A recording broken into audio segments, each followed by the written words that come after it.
And I know when I feel my arm muscle, when I feel my bicep, that, see, it's still, I feel like, see that? That's my right arm. That's my bad arm. Okay, that's somebody who has been 6 months of wasting away, basically.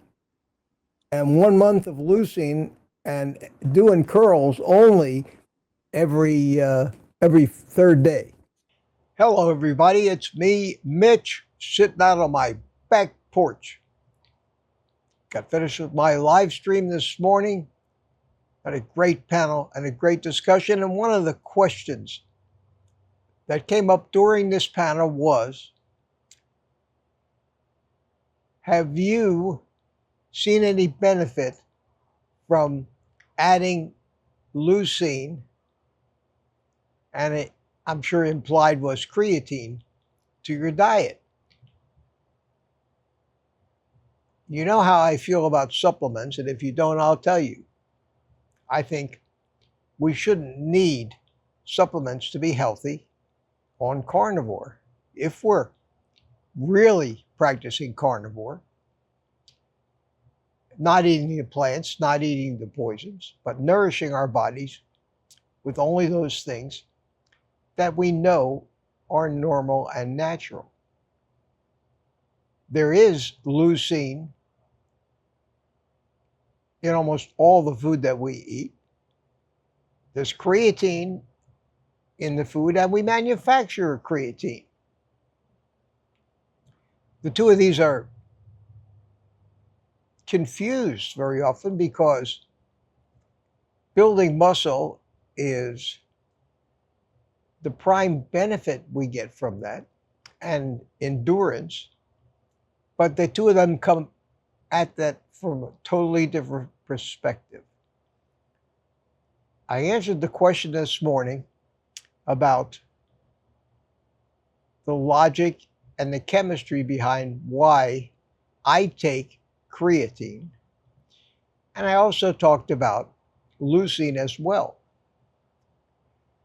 I'm just getting to the point now where I'm beginning to see tangible evidence in my muscle size and power and endurance after the stroke that I had put me in a situation where my body was deteriorating. I'm older. I'm 78 years old. I wanted to build it back up, which is more challenging as you get older. And after a lot of soul searching and research, I figured that the leucine and the creatine were really worth a try. I'm at a point now where I think I can say without much doubt that the improvements I've seen in the last 30 days are tangible, both in muscle mass as well as endurance. During the live stream this morning, I gave a somewhat technical explanation of how creatine works and talked about leucine in the process. So I want to replay that part of this morning's live stream, and it may be meaningful to you. So take a few minutes and watch this. So I supplement a few things and I'm doing it as a strategy. The leucine, I think it's starting to work. I see my muscle mass is increasing. Okay. I'm not working out that hard, so it might be doing something. So I'm going to continue to do that. It can't hurt me because leucine is just an amino acid, and it's in almost everything we eat anyway. Mm-hmm. The strategy of taking it as a supplement is very simple. Take it before you eat anything, first thing in the morning, so that the body, when it goes looking for nutrients, it's the only nutrient to be found, basically. And what it'll do is it'll really stimulate.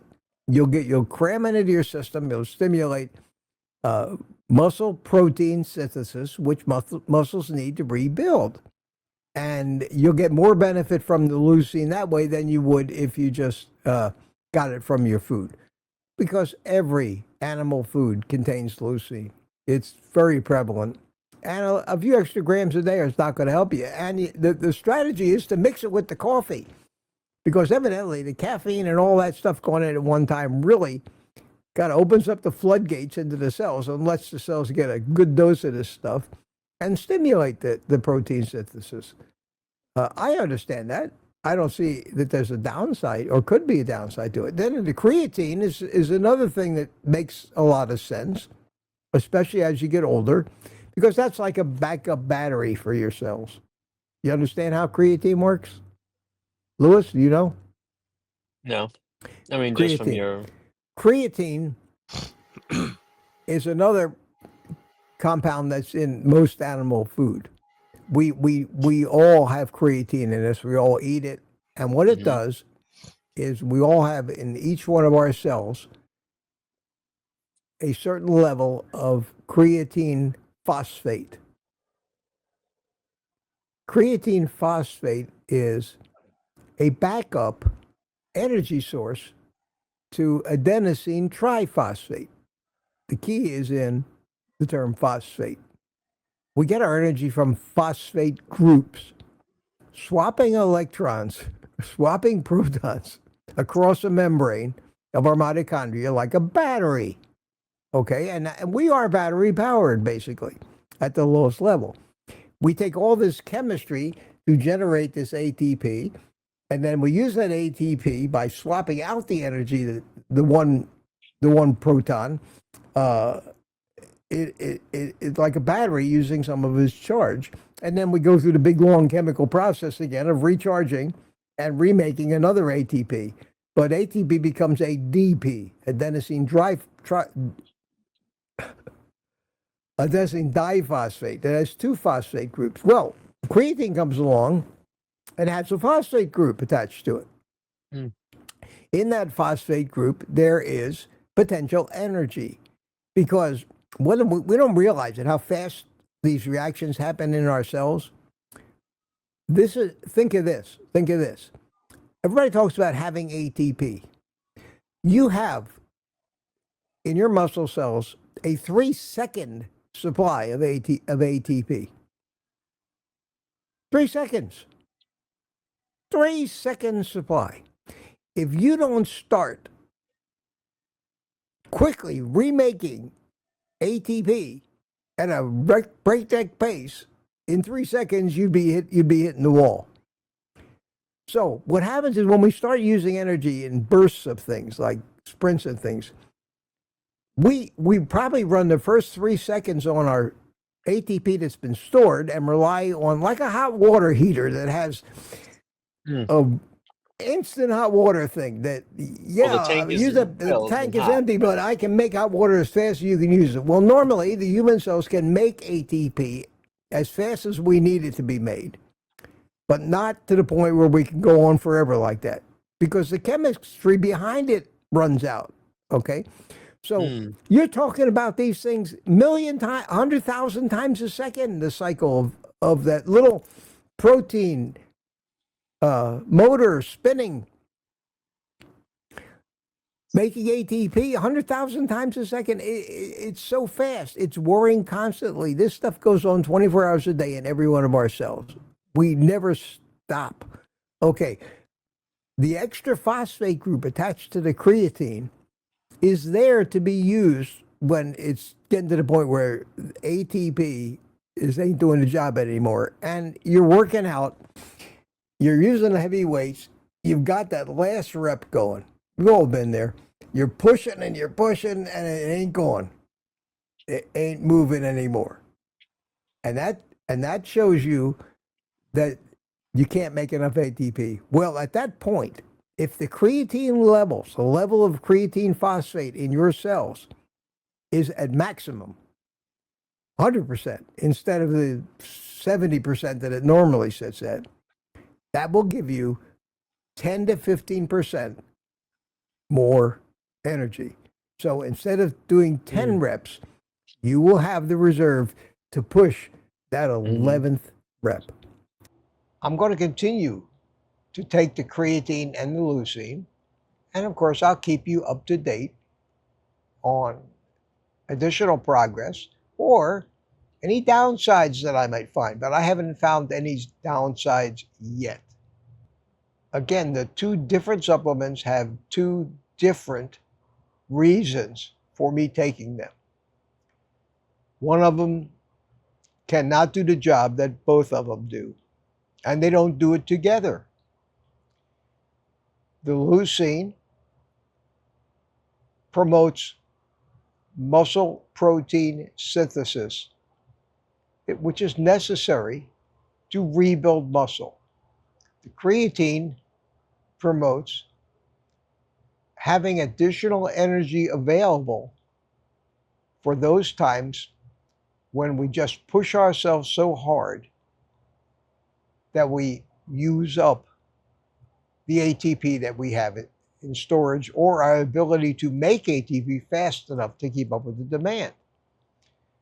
That's important for muscle growth, is because without working our muscles hard enough to basically break them down, our body will find no need to rebuild them. Taking the leucine without actually doing the work could be argued is unnecessary.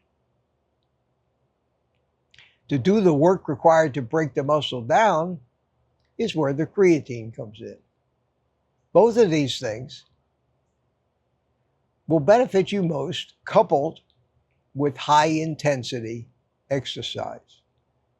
So all three, leucine, creatine, and exercise, are all three distinct parts of the equation necessary to actually see the benefit.